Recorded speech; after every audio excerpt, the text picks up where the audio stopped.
So, what's the absolute best thing an actor can do to tip the scale in their favor?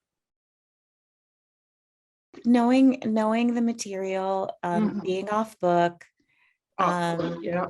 you Mhm. know, taking some time before you start recording or however you're recording this to really think about, can we see your face? Are you lit well? Mhm. Are you following, now that we've been in 2 years of self-tapes, casting directors are being a little more specific about, okay, I need a medium shot of you doing this, and then I want to see your hands, and then I want to see this or that. Yeah, yeah. And, you know, as an actor, I feel like it's a little much, but I think as someone who remembers what it would be like in LA for that chapter of my life where you put on clothes, and I remember my first car I had did not have air conditioning, and so I get ready for an audition, drive in traffic an hour, sweating, then go to the bathroom and try to put myself back together. You get the sides, or you get, the little instructions, and then you go in the room for what felt like 30 seconds, maybe 5 minutes if you were lucky. And then you leave, and then you may or may not hear anything. And you've now invested, 3 hours of your life, the hour it took you to, prepare for the role or learn the material, the hour it took you to do what I call black girl glam or black girl hair, which is a whole thing. Yeah. It's not like I'll just say, yeah. I'm just going to show up at my audition. It's a whole thing because you got to figure that out. You got to figure out makeup. They want you to come in a blue shirt or a pink, I don't know, or a swimsuit. Then you got to go find the pink shirt or the swimsuit. And then you drive the hour. Then you're in there for 2 minutes. Then you drive an hour home. And maybe you called off of work or et cetera, et cetera. So I think the advantage of being able to record yourself in your own home eliminates some of that stress. And you have the benefit of something we didn't have when you would go into a casting room, is the take that the casting director is willing to give you is the take that you get. So sometimes you only get one take. Maybe they'll do a couple takes, but when you're in your own home, you can record it until you get it right, and you can watch it back, and you can pay attention to, I have a light here right now that's allowing you to see me. You can adjust, look, it changes the perspective where the camera is. There's things that you have control over that can help you be in your best light, literally. And so I think that's an advantage if you can find confidence in trying to, pull together the best tape that you can, because that's going to unconsciously influence who's watching, because you already look like you're camera ready, or you already look like we could just drop you into the project that we're working on. So I think those are probably the best things you can do. Okay, well, we have about 4 minutes left. Any last words for actors or even, prospective directors or? No, I think, if this is what you love to do, trust that and do it. Don't wait for someone to hire you to do it. Hopefully, everyone gets hired and gets jobs and gets opportunities to work on, big budget projects, because it's fun, right? It's cool, and you get to make really cool things.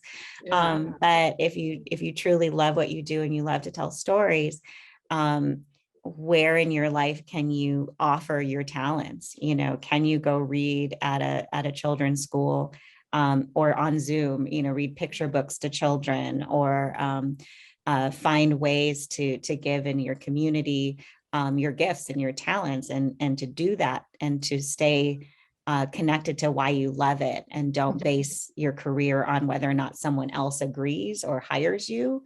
But on the very fact that you are giving of yourself and finding audiences who like you and like what you do, and developing those relationships, I think is a really great approach. Mhm. Well, Maya, I so very much appreciate you taking the time because I know you're busy, and I appreciate you as a director. I'm proud of you as a director, as an African American woman, and I'm so very happy to have had the opportunity to work with you. And I just want to thank you. And anything else you want to say? I have a book out. Yes, tell me about People the can book, get my book. please. We have Book to. has nothing to do with acting, but there is a, there's a little bit more that you get a sense of sort of my trajectory as an artist in there. But it's called Through the Banks of the Red Cedar, My Father and the Team That Changed the Game. And it's about my father, Gene Washington's journey from the segregated South to Michigan State University, and later the Minnesota Vikings, as a pioneer in football and college athletics. He was a member of the first fully integrated college football team. I also made a film by the same name, so that you can watch on PBS platforms. You can get the book on Amazon or in bookstores. And another film that I have out right now is called Clear, and you can stream that on Quelly TV and on Argo. Okay. So those are my little plugs. Wonderful, wonderful. Well, thank you again, Maya, and much continued success to you. Thank you. You too. Okay, bye. Come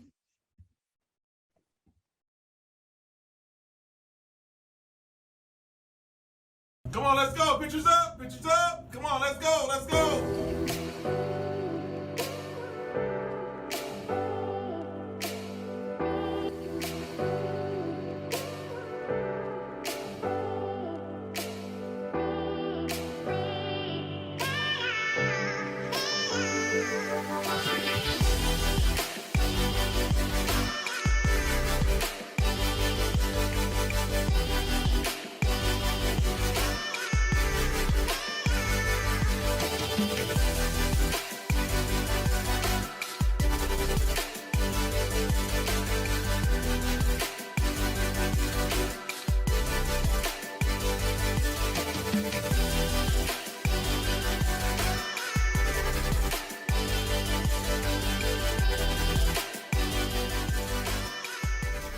That was in 1983, I believe. Okay. And Purple Rain was shooting. Wow. And if you were here during the 80s, but that was the place. Yes. Punk rockers.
Pictures up is. This gonna be the bomb.